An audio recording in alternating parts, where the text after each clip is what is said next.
굿모닝 배들 가족 여러분. 이곳은 갑바도기아입니다. 바로 베드로 전서를 받아드는 수신자들이 살고 있었던 바로 그 지역이죠. 믿음의 그 신앙을 지키기 위해서 이곳으로 피해 와서 이와 같이 이 동굴 속에서 숨어서 신앙생활했던 그 현장들이 오늘도 가면 보실 수 있을 텐데요.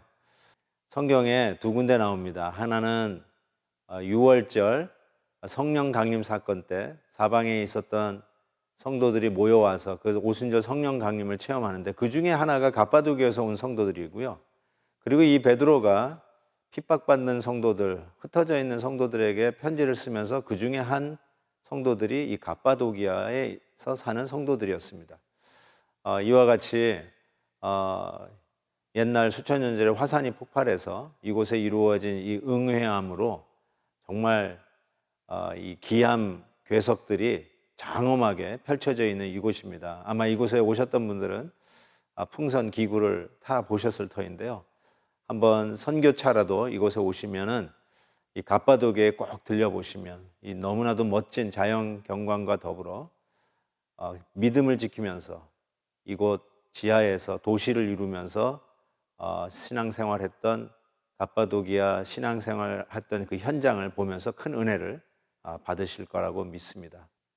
오늘 우리에게 주시는 하나님의 말씀은 베드로전서 1장 1절에서 12절까지의 말씀입니다.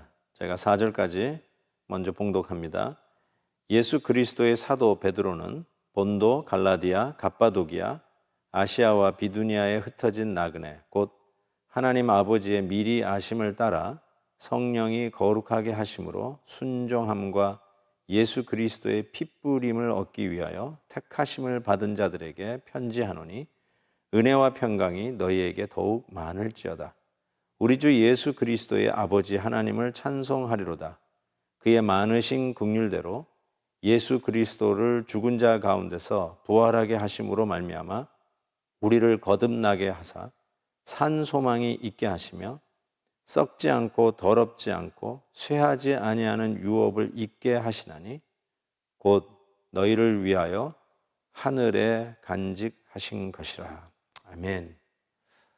요즘 저희 교회에서는 주일마다 히브리서를 우리가 묵상하고 있는데 당시 그 성도들이 이 로마 정권 하에서 신앙을 지키는 것이 정말 어려웠고 심지어는 그 신앙을 등지고 떠나가는 자들이 있는 바로 그러한 상황에 히브리서가 주어졌는데 이 베드로전서도 신앙 때문에 흩어져 있었던 하나님의 백성들에게 격려하는 차원에서 쓴 서신인 것을 알 수 있습니다. 그래서 오늘 베드로는 이 서신이 도착할 그 성도들의 그 지역들을 이렇게 일일이 언급하는데 바로 그 중에 하나가 이 갑바도기아죠.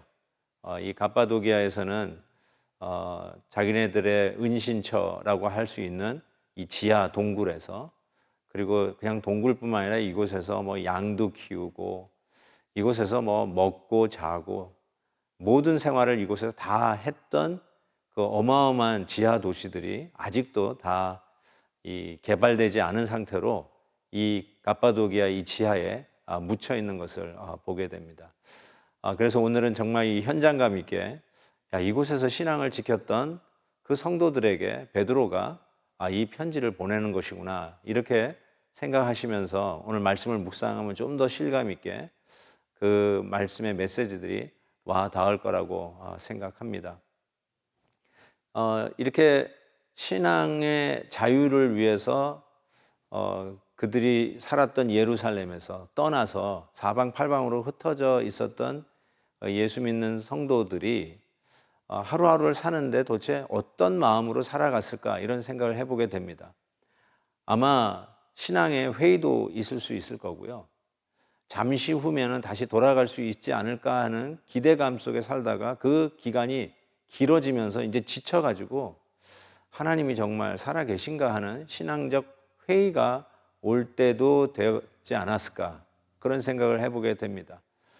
우리의 상황하고 좀 비슷하지 않을까 싶어요. 우리가 3월 셋째 주일부터 예배의 문을 닫으면서 한 달 후면은 열 수 있지 않을까? 이 정도 생각하고 닫았다가 지금까지 계속해서 활짝 예배의 문을 열지 못하는 이런 상황이 길어지면서 지치기도 하고 진짜 예배는 우리가 드릴 수 있을 것인가 나중에 이런 회의도 들고 말이죠. 그리고 어쨌든 믿음이 참 서로 모였을 때는 이렇게 뜨거워지고 식었다가도 다시 이렇게 불을 뗄 수 있는 기회가 있었는데 점점 성도들과의 교제도 멀어지면서 식어가고 있는 우리의 모습이 있지 않을까 싶습니다. 그런 상황 속에서 오늘 베드로전서를 다시 묵상하게 되는 것은 큰 의미가 있다라고 생각합니다. 흩어져 있었던 그 하나님의 백성들에게 처음으로 베드로가 하는 말은 너희들은 나그네다라고 이야기합니다. 우리들의 정체성, 아이덴티티가 우리는 나그네입니다. 여기에 뭐 정착민이 아니라 우리는 나그네다. 나그네다는 말은 뭐 두 가지 의미로 생각할 수 있겠죠. 자기가 스스로 고향을 떠나서 어딘가 이민을 가서 다른 곳에 살게 될 경우에 나그네도 이야기할 수 있지만 여기 베드로전서를 받아드는 이 수신자들은 자기가 원해서 간 것이라기보다는 자기가 신앙을 지킬 수 있는 고향에서 강제적으로 이주당한, 도피해버린 나그네라고 할 수 있습니다.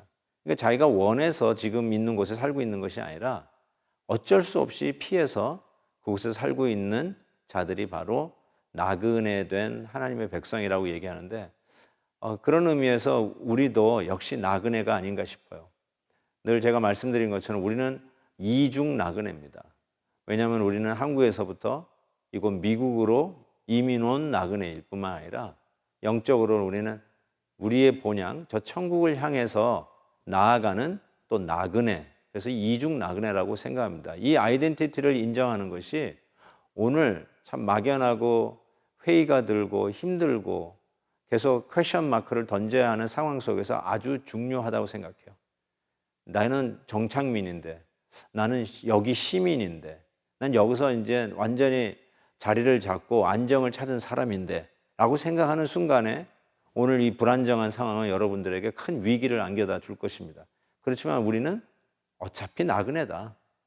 여기가 내가 살 영원한 본향이 아니라 영원한 본향을 향하여 가는 도중에 잠시 들린 우리는 나그네들이다. 이렇게 생각하는 순간 오늘 나에게 닥친 현실을 바라다보는 굉장히 긍정적인 시야가 열릴 것이라고 생각합니다. 그래서 우리는 나그네이다. 이 이야기를 꼭 기억하셨으면 좋겠고요. 두 번째로는 베드로가 우리의 아이덴티티를 얘기하면서 뭐라고 얘기하냐면 우리는 2절에 하나님 아버지의 미리 아신 자들이다. 미리 아신 자들이다. 우연히 왔다가 우연히 가는 인생이 아니라는 것이죠. 어쩌다가 실수로 이 세상에 태어난 자들이 아니라는 것입니다. 혹시 어렸을 때 우리가 다리 밑에서 주워온 아이 이런 얘기 혹시 들었는지 모르겠지만 우리는 우연히 길 가다가 다리 밑에서 주워온 우연의 소치가 아니라는 것입니다. 정자와 난자가 수만 대의 확률 속에 있다가 만나가지고 그냥 우연히 이 세상에 툭 튀어나온 그런 자들이 아니라 하나님이 미리 아신 자들이다. 에베소서에는 우리는 하나님이 태초부터 아셨다고 그랬어요. 하나님께서 이 before the foundation of the world, 이 천지 우주 만물의 기초를 놓기도 전에 우리를 아셨다. 상상을 초월하는 이야기지만 어쨌든 우리를 미리 아셨다는 것이 우리에게 얼마나 위로가 되는지 모릅니다. 내가 하는 일 하나님이 알고 있을까? 내가 지금 이렇게 힘들고 있는 거 하나님이 정말 기억은 하고 계실 것인가? 나는 정말 재수가 없어서 지금 이런 일들을 당하고 힘들어하고 있는 것이 아닐까라고는 회의가 돌 때 우리의 정체성을 확인하는 거죠. 우리는 하나님이 미리 아신 자들, 하나님이 지금 보고 계시고 하나님이 우리를 알고 계시다라는 얘기를 하고 있습니다. 그 다음에 두 번째는 이런 얘기를 하죠. 계속해서 얘기하기를 우리는 예수 그리스도의 핏부림을 얻기 위하여 택하심을 받은 자들이다 얘기하고 있습니다. 우리는 나그네이고 미리 아신 자들이고 그 다음에 택하심을 받은 자들이라는 것입니다. 택하심을 받았다는 말은 하나님이 미리 아셨다는 것과 조금 더 다른 의미를 우리에게 부여합니다. 그것은 우리가 그냥 우연히 이곳에서 살고 있는 자들이 아니라 하나님이 이미 알고 계셨다는 사실, 그리고 더 나아가서 택하셨다는 말은 우리는 할 일이 있다는 사람, 사명이 있다는 것입니다.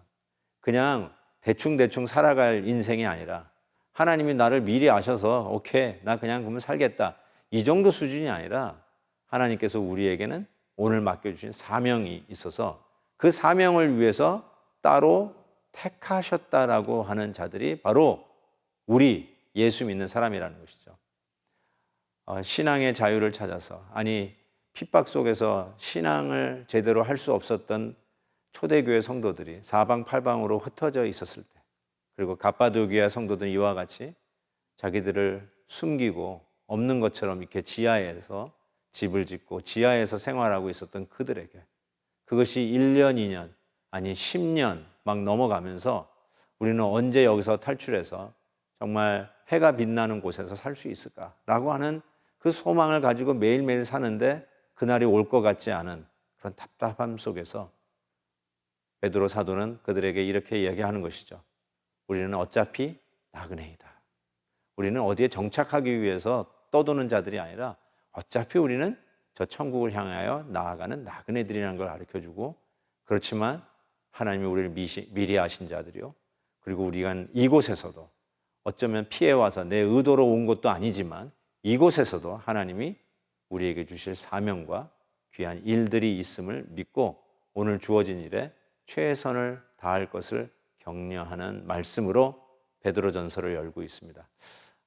계속해서 우리가 베드로전서를 묵상하면서 하나님이 주신 은혜를 우리가 같이 나눌 것입니다. 사랑하는 성도 여러분, 얼마나 절묘한 타이밍에 주시는 하나님의 말씀입니까? 오늘도 이 말씀을 붙들고 승리하는 저와 여러분 되시기를 주의 이름으로 축복합니다. 기도하겠습니다.